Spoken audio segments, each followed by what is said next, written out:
مساء الخير. السلام عليكم. Good afternoon. Assalamu alaikum. Good morning. Good afternoon, wherever you are. It's our pleasure on the third day of the Gulf Studies Forum, which is organized by the Arab Center for Research and Policy Studies, to host today for the public lecture Dr. Shireen Hunter. She will be speaking in English, and please, if you allow me, I will present her in English too. But before that, please, if you need the interpretation, to use the interpretation icon, which is below the list before you, and you will find English for English and Spanish for Arabic. Spanish here means Arabic. If you would like to listen to the lecture in Arabic, and if you want to listen to it in English, please continue. Wherever you are, I'm switching to English. And it's a great honor and a pleasure to welcome you to the third day of the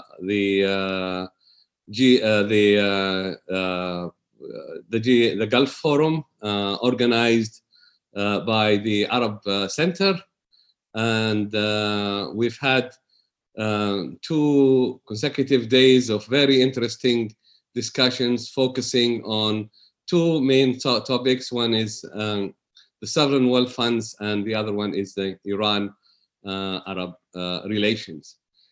This particular session today is going to focus on Arab-Iran relations, and we are honored. It's a public lecture which will last for an hour. We are honored to have Professor Shireen Hunter to give us this public lecture. Professor Hunter does not need any introduction for many of you, but I'm sure I won't be wrong if I say that I've had the pleasure of meeting the professor and discussing many things with her in the past, and I hope she remembers that. And Professor Hunter has worked in the past as a diplomat from 1965 to 79 at the Iranian Foreign Ministry. She served in London and Geneva. But she is also an honorary fellow at the Center of Muslim and Christian Understanding of Georgetown University, which she has been associated since 2005. And from 2007 to 2019, she was the first visiting professor and the research professor between 2014 and 2019. Also between 1983 and 2005, she worked with the Center of Strategic Studies, Strategic and International Studies, the well-known CSIS. Professor Hunter has published widely. He has a lot of articles and books, and always on the media. So we are really honored to have her give us and provide us this public talk on the impact of systemic factors on Iranian-GCC relations. She's going to discuss the dynamics of Iran and the Gulf relations within the regional and international context. And without much ado, I ask Professor Shireen to unmute herself and to start. And I will also ask you to mute yourselves as well to have a clear voice. Thank you very much. And Professor Hunter, the floor is yours. Okay. Thank you very much. It's I that should be thankful. First of all, greetings and salam to you and other participants at this forum. I feel very privileged to be one of the speakers. I have seen that there are many distinguished scholars that are taking part in that. somewhat a little advantage that I may have is that I don't know the age of other people, but probably I am among certainly the oldest now, which gives me some advantage because I have actually witnessed from different vantage points the evolution of Iran's relations with the Gulf states on the southern shores of the Persian Gulf. Because in my various capacities, and I have also had the pleasure of visiting the region. So some of the things that I'm talking about actually are from personal memory as well as other things. First of all, I would like to make a few preliminary comments before talking about the impact of systemic factors on the Iran-Gulf relations. First, we have to say that there are certain common patterns that you can see in Iran's interaction with the Gulf Arab states. However, I think that together with this common pattern, these relations have also their own specific characteristics when applied to different countries. I mean, we talk about these countries as Gulf states, but these are independent, states. They have their own history and culture and peculiarities, and of course, this affects their relations with Iran as well. Generally, the perception has been that Iran's relations with all Gulf states are hostile. Well, this is not exactly correct. So while we are seeing the common patterns, we also have to look into the individual states and their interaction with Iran. The other thing that we have to keep in mind is that there are some fundamental factors that determine Iran Gulf relations. Among them are this, what I call the geopolitical and demographic imbalance. Iran is both larger and has more population. And so obviously, when you are a big creature, if I might put it like that, when you move around, the others might feel a little bit uncomfortable, even if you don't have any intention of harming or doing damage. So these are factors that we have to keep in mind. The other thing is that, fortunately, there are some cleavages between Iran and the Arab countries that the historical residue, if you want, of a past. Some of it has some ethnic dimension, others is sectarian dimensions. And at various times, these have created a background that often tended to exacerbate other tensions. But again, none of these are insurmountable issues. One other thing that I have to say is that the current problems in Iran relations with the Gulf states is obviously an outcome of the Iranian Revolution. Every time there is a revolution, it just affects the whole regional dynamics and regional relations. Revolutionary governments, at least at the beginning, for a while, go through a period of wanting to spread their ideology and so on. And at least during the first decade of the revolution, Iran has done that. So this has caused certain dynamics. In the past, I have to say that it was the revolutionary movements of the Arab world that created problems for Iran and Gulf states relations. For instance, when the Nasser's government was and other revolutionary governments that came into power in Iraq and so on, their propaganda against the Iran-Gulf relations was really quite interesting. They said, for instance, even the fruit that Iran is sending to these states is actually coming from the state of Israel, which of course was not true. This brings me, having said that, the whole Iran-Arab interaction it's a bit, or always has been a bit peculiar. And the reason for that is Iran is not part of the Arab world, obviously, but it is close to it. And so what happens in the Arab states affects Iran, and what happens in Iran affects the Arab states.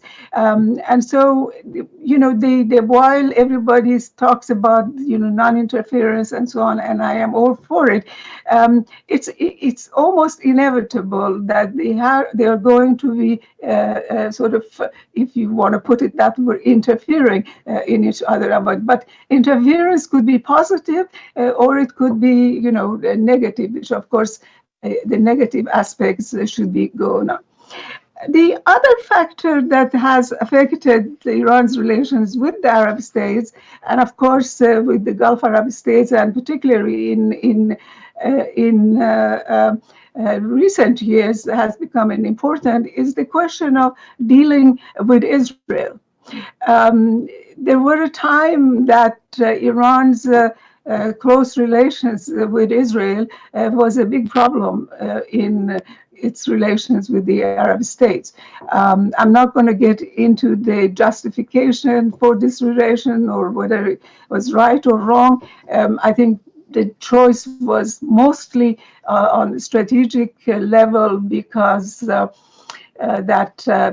of the revolutionary Arabs chose the Soviet Union, and those years from 50s to well into the 70s, Iran's main preoccupation was the Soviet threat. And so the relations with Israel was part of that. But I have to say that the idea that these relations were always very close and so on is not true. Israel desired, even those days, that there be a certain tension between Iran and Arabs. And so when Iran in the 1970s reached out to the what we used to call radical Arab states and the PLO, and I was in the UN in Geneva, I was, witnessing how this rapprochement was trying to come about. Then the Israelis got very upset, and and then when the Shah had its agreement with Saddam Hussein over the Chateau Arab, they really got angry, and I think that from then they decided that Iran is a troublesome thing. So I think that the idea that everything was very good and only after the Iranian Revolution this thing happened is not really quite true. Now, after the Islamic Revolution, of course, Iran has turned, I don't know, what they call 180 degrees, and from close relations has gone into a position of hostility, which is, of course, not necessary. But one of the problems that occurred is that this shift in Iran's position occurred at a time that the Israelis chose what the so-called Arab option, not the peripheral strategy. It took a long time for this to be implemented, but also the Arab world moved away from confrontation and gradually towards reconciliation, so that if during the 50s, 60s, Iran's close relation with Israel was a problem with relations with Arab states, including the Gulf Arab states, now, after that, one could say that it was Iran's excessively and, my opinion, irrationally hostile attitude to Israel that has caused the problem. But of course, as the Gulf states, at least some of them, are normalizing relations with Iran, as long as Iran doesn't reach a modus vivendi with Israel, I think that this is going to become a complicating factor in Iran and Gulf states' relations. So much for the regional dynamics, and of course there's a lot more detail that we should go. I'm going to now turn into the effects of the international political system. all states, I think even the greatest of the powers, have to keep the conditions within the system, most importantly, the balance of power among the key players and in mind when they are making their policies and their choices. So everybody's choice is somewhat limited by the realities, by systemic realities. However, smaller states are much more subject to systemic pressures. And Iran, although compared to some of the Gulf states, is larger, but also there are much larger Arab states, Egypt, and so on. Nevertheless, these are countries that are not really powerful, and a lot of them depend on trans-regional relations and trans-regional alliances and so on. And so what happens when the we have some systemic change, major systemic change, then of course the relations of the regional countries also become affected. And this is particularly true in areas that are of great interest to the great powers. And the Persian Gulf has always been a center of interest for great powers, since when the Dutch and the Portuguese and of course the British, which many of the things, controversial issues in Iran-Gulf relations are legacy of the British presence, including the island disputes with the UAE, the still bleeding for Iran, wound of Bahrain or whatever. So I'm not going to get into those things, but these are realities. We cannot ignore them.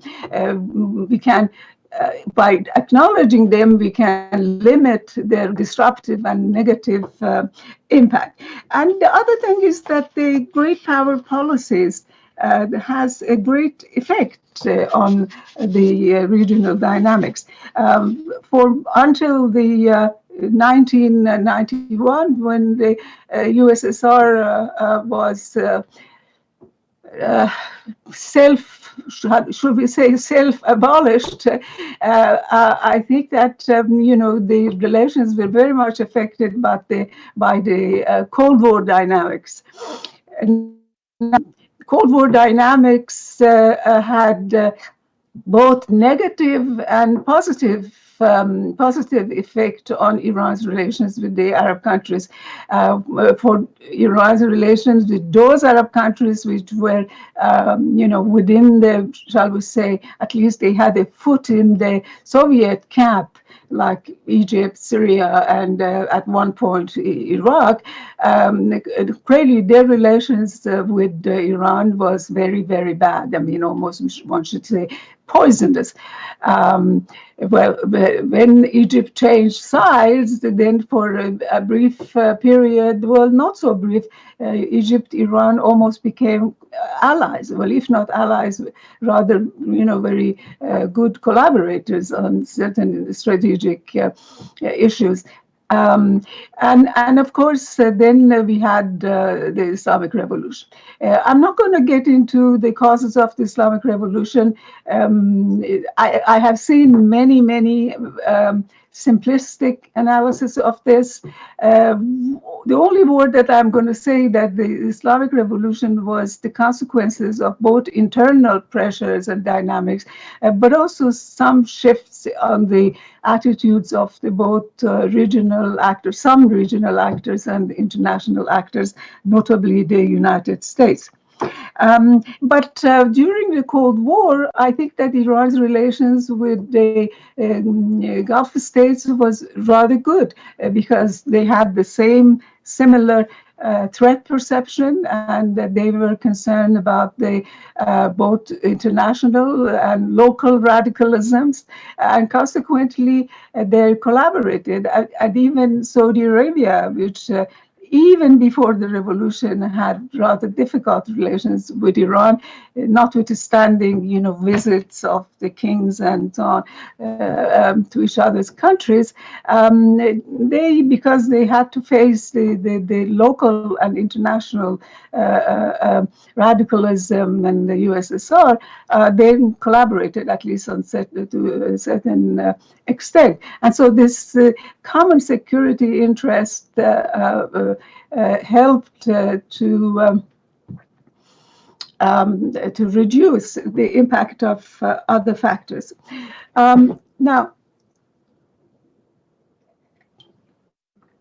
after the Iranian Revolution, of course, the whole thing was changed. Iran turned into the new revolutionary power in the region, and hence all revolutionary powers are disruptive of the existing system, and certainly the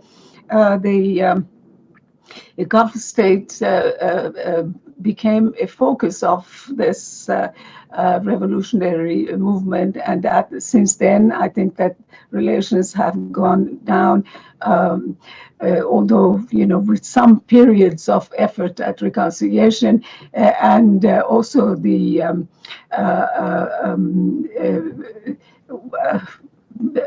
but nevertheless, and also Iranian foreign policy has moderated in many ways. I think Iran really wants to have better relations with the Gulf state. I don't think that they now have any territorial or other claims, or I think they have finally realized, and I don't think that they really care anymore about export of revolution and so on. Revolution inside country is losing its appeal anyway. I think people are tired of revolution. It's just that they don't see any way out. Now, one major factor that has affected Iran's relations with the Gulf states, especially in the last 30 years, has been the collapse of the USSR. The collapse of the USSR changed and shifted dramatically the balance of international power in favor of the United States, and by extension, to some extent, Europe, and consequently, it gave the U.S. or created the impression that the United States could be far more interventionist and far more, how shall I say, transformative. U.S. pursued a transformative foreign policy in the region. It wanted to almost not change in meaning of bringing about territorial changes, but to change the political map of the Middle East, for example, whether it was through democracy promotion or other things. In this context, I think that Iran was a loser. To begin with, Iran's value historically for great powers was its role as a buffer state, and buffer particularly against this Russian, Soviet, and now Russian again expansionism, particularly towards the south. I don't want to get too far into Peter the Great and the warm waters or whatever, but that's what. After the collapse of the USSR, Iran's buffer value dissipated.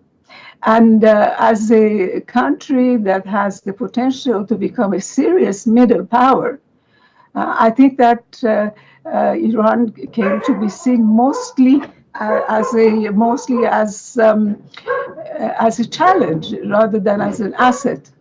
And as a result, I think that neither the United States nor the European powers were really willing to pursue a step-by-step reconciliation with Iran. They always wanted that Iran has to do certain things that clearly they couldn't do.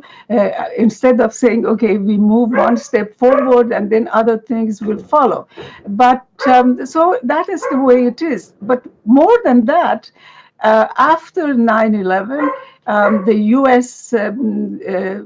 Pursued its policy through military intervention. And the military interventions totally upended the politics and balance of power in the region. Of course, the most important of this was the 2003 invasion of Iraq. This was a major geopolitical shift, and quite rightly, I think, that created a fear among some Arab states, and especially the Gulf states that are close to Iran, that because of Iran's certain religious and other links with Iraq, that Iranian power has been enhanced too much, and that Iran might be tempted to go beyond and pursue a more expansionist policy vis-a-vis the Gulf states as well.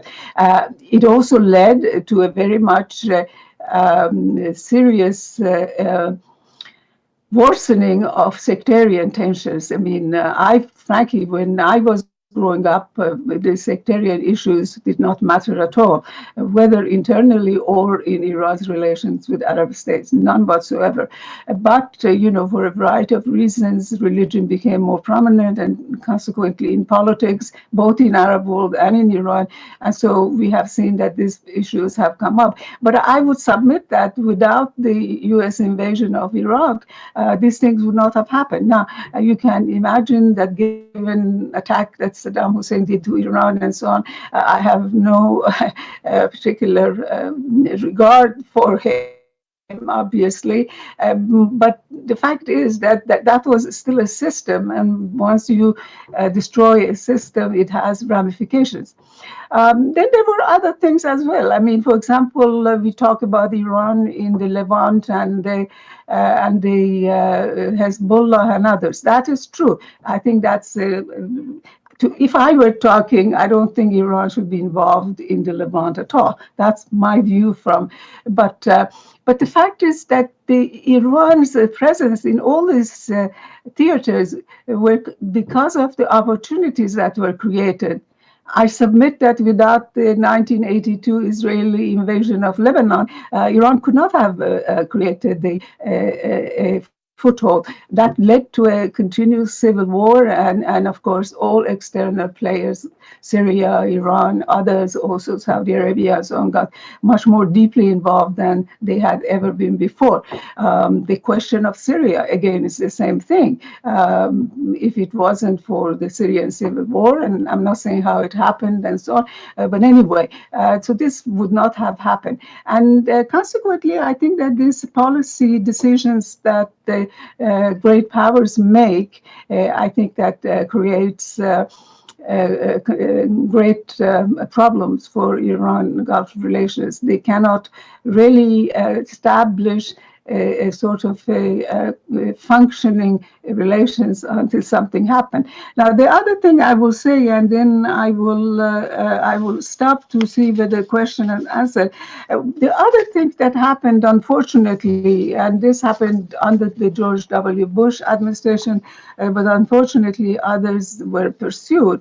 I am all for resolution of all conflicts, including the Palestinian conflict and the Israel-Arab conflicts. But in the last at least 10 years or so, there has been effort by using Iran as really what I call the bogeyman and Iranian threat and all that to bring about Israeli-Arab reconciliation.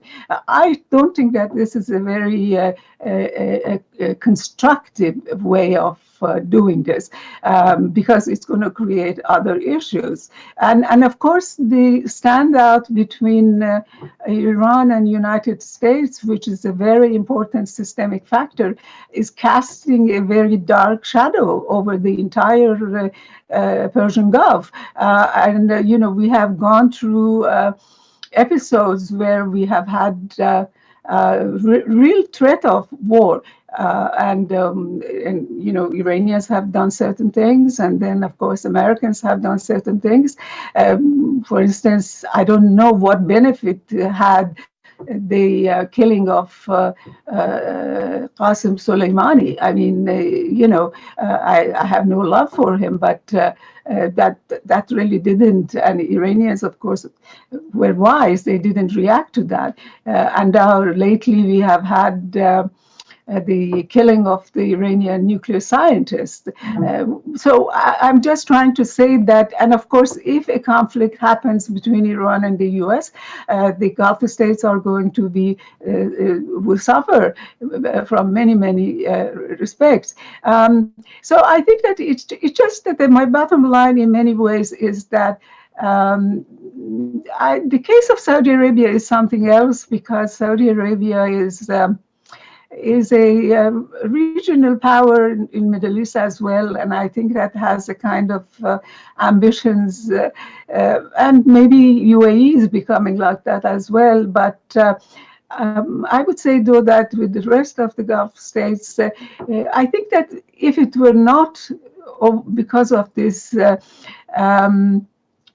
big systemic pressures, I think that Iran and this state could have created a workable relation that could, particularly nowadays, because Iran has changed. We shouldn't just look at Iran through the prism of the first decade of the revolution. And frankly, I think that the policy of just pressure and no real engagement has perpetuated, I think, the hold of the more radical groups in Iran. I mean, the latest example is the Trump administration withdrawal from the JCPOA, the Joint Comprehensive Plan of Action, that was had limited Iran's nuclear activities, and I can go on and on and on. But all I'm trying to say is that, in my humble opinion, and I am not any sort of starry-eyed analyst, I have seen this thing, witnessed this thing long enough not to have any illusions. But I really do believe that if the Iran and the Gulf state were left alone, I think they can work out some relations, definitely non-hostile relations. I'm not saying, you know, extremely friendly or so on, but certainly non-hostile relations, and possibly even have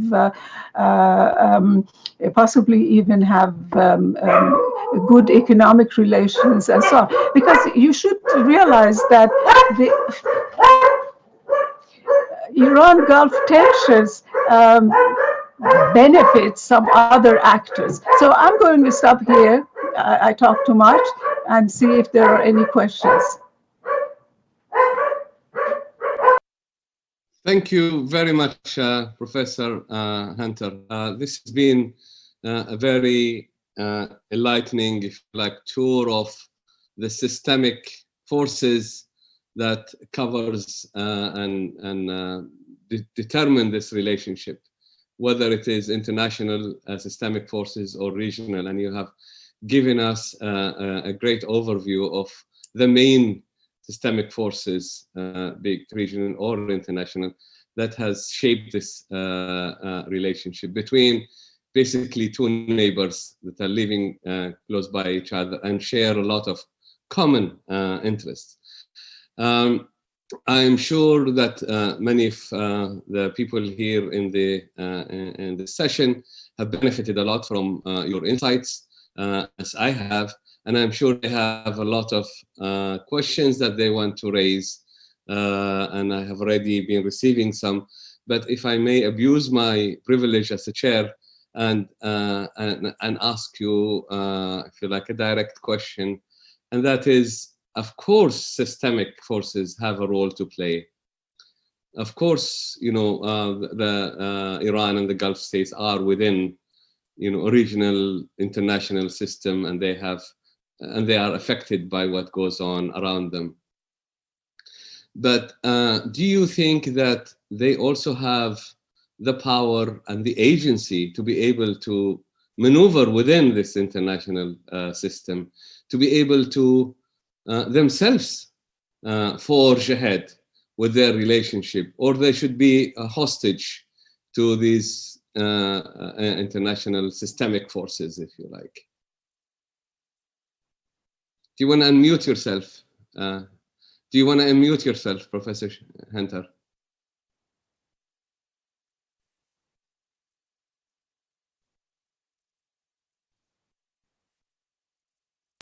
Thank you. Well, I think that if I could express a wish, I would have said that I wish that they could do these things just together. But the fact of the matter is that, countries like Iran and Gulf states and even some other Arab states are, because of their vulnerabilities, are affected much more by systemic factors. But I would nevertheless submit that Iran, particularly now, can do a lot more to ease the concerns of some of the Gulf states.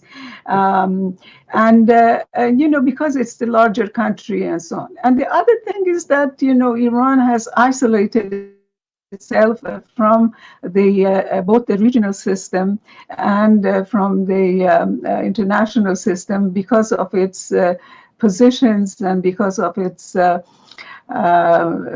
sort of non-relations with the United States. And so in the current situation, I fault to a great extent the Iranian government. They have been pursuing a policy that has damaged Iran's national interest. But I think even within the limits that systemic factors impose, there are much more ways that they can do certain things. They can under the Trump administration and extreme pressure and so on, of course, they don't leave any room whatsoever. Like even if Iran wants to trade, send, fruit to Qatar, they see this as some sort of a strategic shift and so on.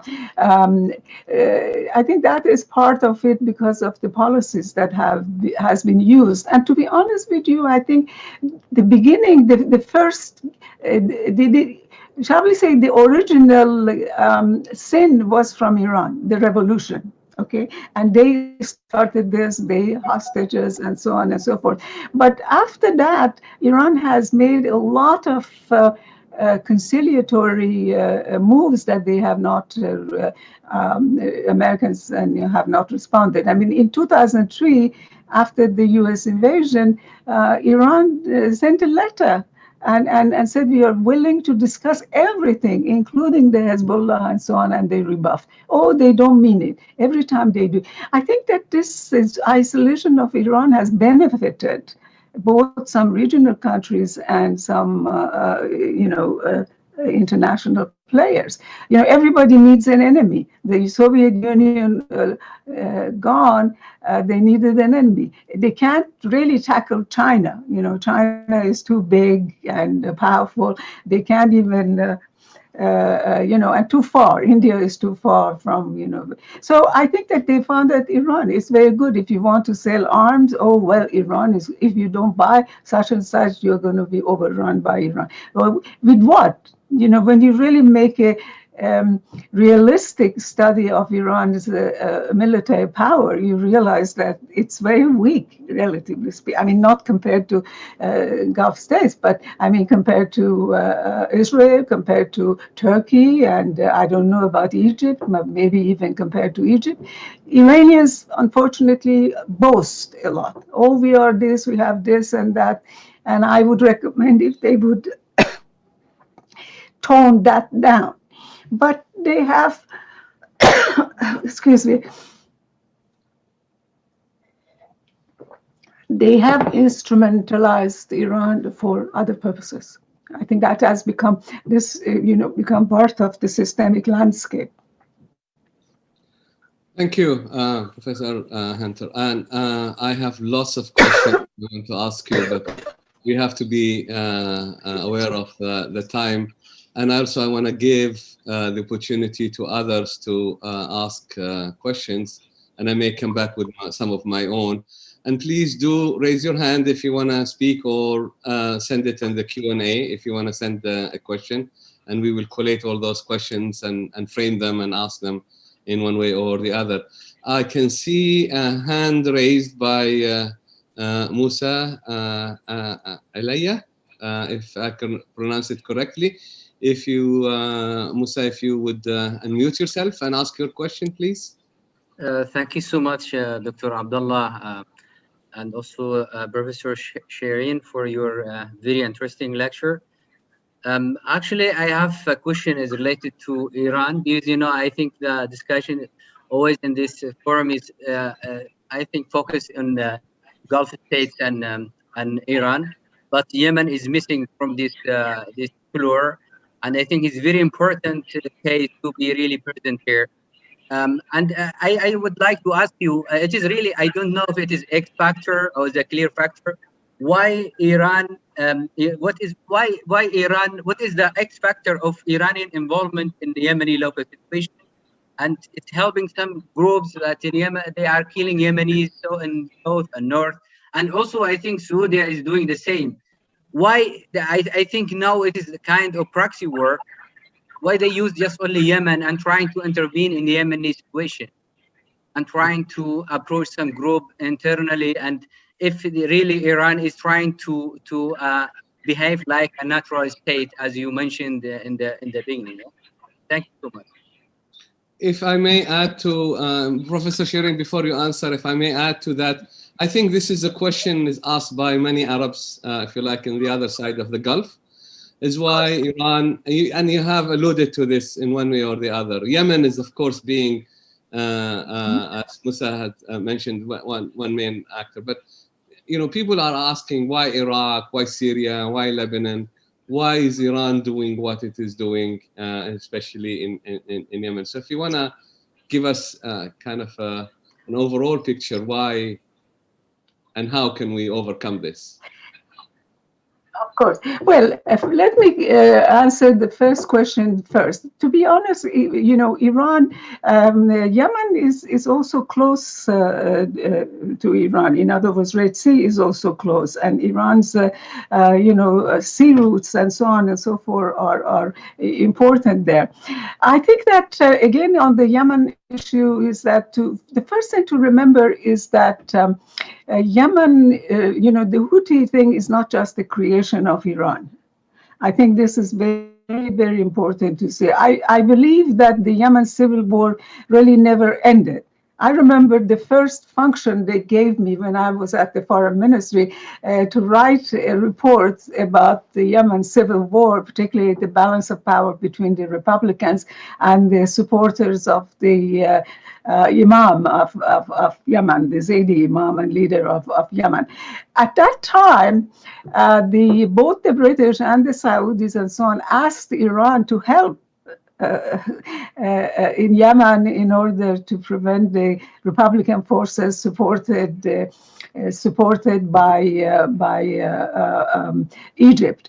I think that Iran's involvement in Yemen really would not have come to this if it wasn't for the policies and the kind of bad relations with Saudi Arabia. And I think that, and then of course, the worst thing that happened escalated this involvement. Like many other places that I mentioned, Iran got involved after the conflict had already broken. And I think that one of the biggest mistakes was the 2015 Saudi invasion, that they wanted to be a quick and decisive victory. And I think that Iran feels also, Iran, as I said, is not affected by what's happening in Iran. I mean, you have have to keep in mind that I don't want to get into that, but Iran has not invaded any Arab country. Not a single one, but Saddam Hussein invaded Iran. You cannot say that because if you have, for example, you say why Iran is interested in Syria. In my humble opinion, if I were running Iranian foreign policy, I wouldn't be. But you have to remember that one of the things in 2011 supporting the rebel or whatever you want to call it in Syria was that that would make it easier to attack Iran. In 2011 and even in 2013, a military attack on Iran was still on the right. So I think that Iran's involvement in these places is to some extent as a deterrent. I mean, for example, if Hezbollah and so on, Iran has relations, a great part of it to deter Israeli attack. And so it's a mixture. It's not just that they want to dominating. Let me say, Iranians sometimes make very stupid comments. Very stupid comments. I'm not going to mention who did it, but one of them did many stupid comments that we control Baghdad and this and that. They don't control. They don't control. I think that the Iranian influence in these places is highly exaggerated. Look, Assad is not an Iranian puppet. The Russians are really running the show in Syria now. But as I say, unfortunately, Iranians sometimes inflate. The problem is we cannot wish away Iran. Iran is on the close periphery. The same way that we can't wish away Turkey. Turkey is interfering. Turkey is bombing the northern Iraq every day, and Turkey is bombing Syria every day.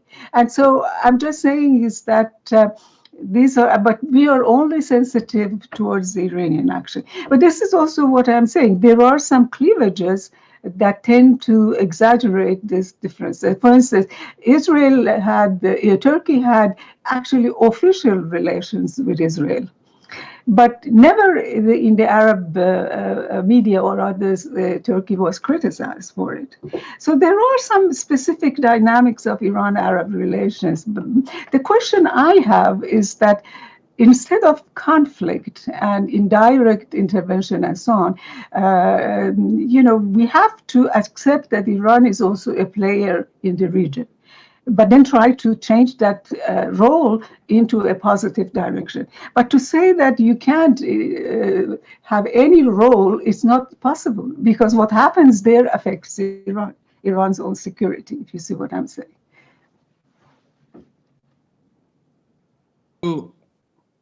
Thank you, Professor Shireen. We have another raised hand by Nizar Joueni. Please try and make it short because we have limited time. Of course, sorry. Questions. Of course, I will make it short. Thank you very much. I'll go straight to my question. If we put some scenarios for the future, what would be the cost that Gulf countries will pay in terms of, political cost following a full normalization of relationship with Iran? Thank you. Normalization of relations with Iran. Well, this is what I'm saying. I think that, to be honest, I have said this to Iranians as well. I mean, in my writings, not directly speaking to them, is that because of the Gulf states' dependence from security perspective on the United States, basically, and I think that they cannot normalize or just even start on a real dialogue until some kind of a at least modus vivendi has been achieved between U.S. and Iran. But if I may say so, I think that this policy on the U.S. side is very short-sighted. I mean, I think that, who will benefit from the current situation? Because, let's have to face that this situation cannot continue forever. this crisis has to be broken. It's like a fever that has reached a point that either the patient will die or that the fever has to come down. And I think that if the fever doesn't come down, then we will have some sort of a military conflict. And I think that in that case, I can say this with absolute certainty that if such thing happens, I think the Iranians will take revenge on the Gulf states, as they are not going to be able to attack America, obviously, or so on.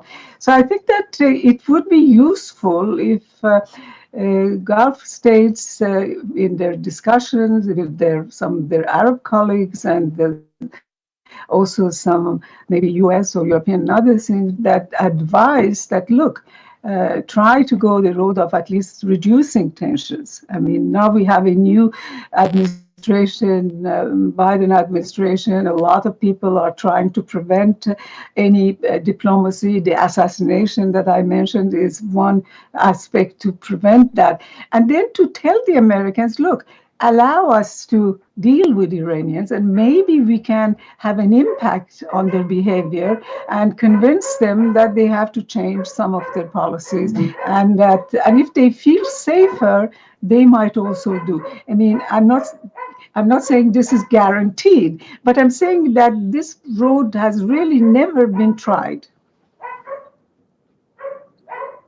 Yes, if I could also just say to the participants and the attendees who are placing their questions in the Q&A, I won't necessarily ask them the way they are presented. I will try and merge them together to make some sense and to also given the time scale.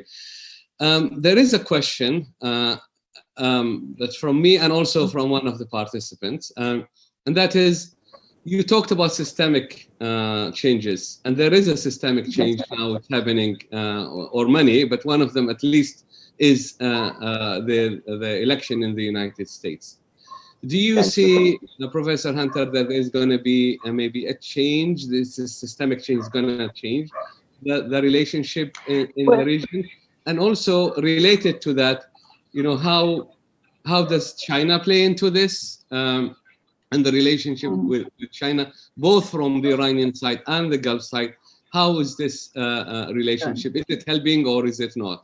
Yeah, that's right. Well, to begin with, I don't think that under the Biden administration, there's going to be any major shift in American policy. Of everything that I have read, I think that the Biden administration is going to make the same Trump sort of statements and demands, except with much more politeness and without bluster and so on. There are so many fundamental and structural factors in the U.S. that changing policy towards Middle East is not going to be very easy. I think that the basic trends is going to continue. The media is writing that, bin Salman is having nightmares or the other was. I don't think any of those things is going to happen. China, the way I see China, and also Russia, I might add, they are at the moment, they have no stomach, either one of them, to enter into a all-out dispute with America, the way I can see it. I mean, nothing like the sort of Cold War during the Soviet West dispute. China, I think, approach to Middle East, like many other parts of the world, is very predatory. In other words, they want to get the resources and they want to sell, and this applies to Iran and also applies to the Gulf state. China would like to have them both on its side. So unless there is a really real competition between America and China, then they might want to play a more significant geopolitical role. For instance, whether to and in this context, they maybe use Iran as a sort of a lever against America. But in the foreseeable future, I don't see any major change in the current thing. My only hope, which of course I have had it for 40 years, is that we might get a more wise diplomacy and foreign policy from Iran's part. One, this is more realistic, one that realizes both the regional and international balance of power, and basically try to mend its fence first with America. But I have to say, there are players who benefit from Iran-US estrangement, and they don't want this reconciliation to come about. Thank you. Of course, the systemic relationship, as you delineated them, have a major role to play. But Professor Hunter, at the end of the day, there can only be peace and cooperation between both sides of the Gulf if there is a will from both sides. And now we cannot ignore that there are, like many other parts of the world, there are geographical conflicts, there are geopolitical conflicts, there are misunderstandings, there are ideological, historical, as you have mentioned. What is this relationship? What is it doing to the region? Is it just being used by the United States to sell arms to the region, or is it also the regional countries using it for their own benefits as well? For the regimes in particular, what will take this region to move away from this conflictual relations to cooperative relations? We are not the only special region in the world. There are other regions in Asia, in Africa, South America, Europe that have conflicts, and they have been able to manage conflict. So where is the way forward? What is the future? And time is running out. We want to end with this, if you like. Well, I want to say that I think I would just, there are some things that it's very difficult to discuss in a public lecture. And actually, I have been a lot more, shall I say, bold in some of my statements than normally I am. I think that part of the problem is that the Middle East and the Persian Gulf, frankly, are a very special region. The great power interest is very, very intense in this region. And there is the connection with the Levant and the question of the Israeli issue and the Arab-Israeli conflict and so on. And so this is why that I'm saying that until some of these basic things do not get resolved. And I also have to say that the question, for example, just one last word I would say, the question of sanctioning Iran. It's not just merely to force them to cut their nuclear stuff. They did cut their nuclear stuff. It is also to prevent Iran from becoming a viable economic power. And of course, in this regard, some Gulf states, not others, but I mean, I think I would say the UAE, for instance, particularly now, not before, but the UAE always, I shouldn't say the UAE because, Dubai, Sharjah, and so on, if they live them by themselves, they will have good relations with Iran. They have had it for hundreds of years. But it is the Zayed family. Even Sheikh Zayed really disliked the Shah, although the Shah was always concerned about the security of the Gulf state. He would have nightmares that if Nasser had a revolution in Kuwait or somewhere else.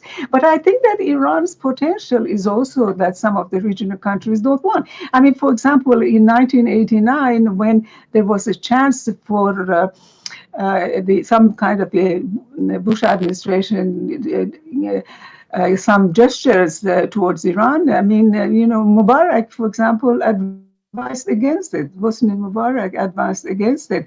The Saudis don't want reconciliation to happen. And now, again, I'm not saying this. If Iranian Revolution had not happened, then, of course, a lot of things would have been different. But some of the basic problems, particularly the problem of Iran as a middle power, is very fundamental to this.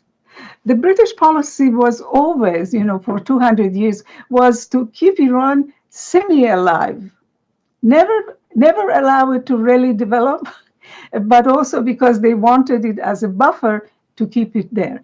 I think the fundamental Western policy hasn't changed as far as this, the US has really followed in the British, and they liked, great powers like divide and rule. I mean, this is since the time of Alexander, they like to manipulate middle and small powers. Again, I'm saying these things, I'm talking a language that is no longer popular in the international relations circle because their current theories ignore the role of power and other things. But I still believe that there are room to improvement, and of course Iran has to do its share.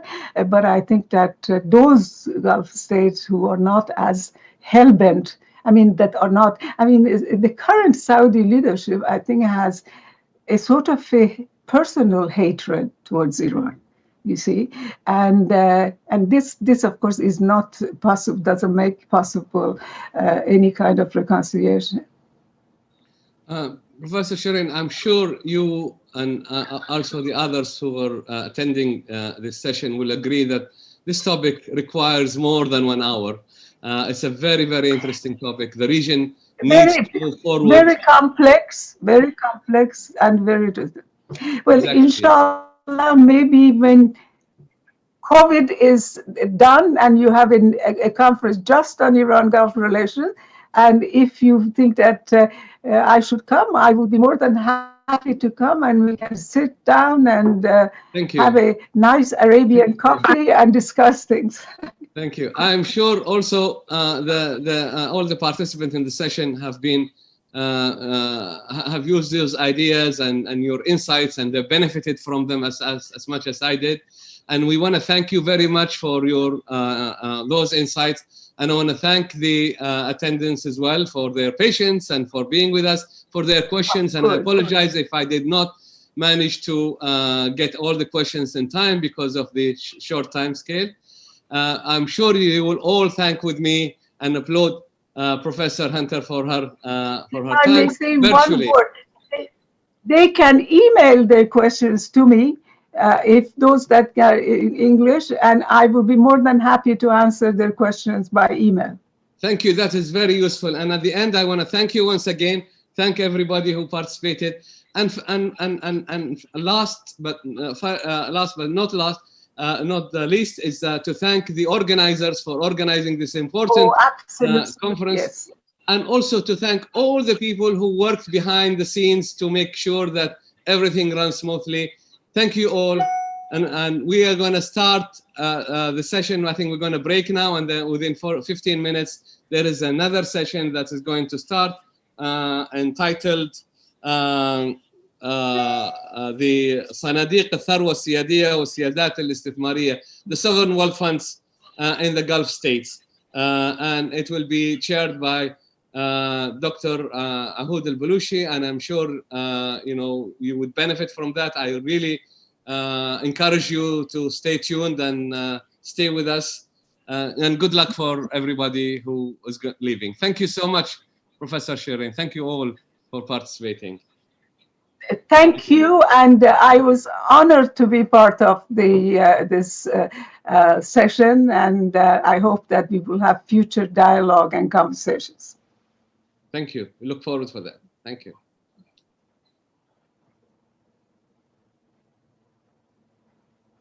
So now I'm going to go.